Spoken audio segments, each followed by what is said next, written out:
Hi, my name's Jennifer, and I'm a patient here at Baucom Mina. Recently, over the past year, I've noticed some sagging and wrinkling around my mouth. So I came to Dr. Mina and spoke with her about it, and she suggested that rather doing something invasive, that I consider a new procedure called ellacor that they've been doing here at Baucom Mina. It's basically an advanced microneedling process with a very quick and easy numbing that makes it a painless procedure.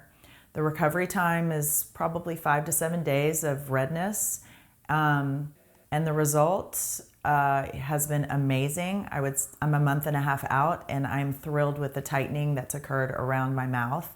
And I feel like it's a very natural process where your body is actually doing the work for you.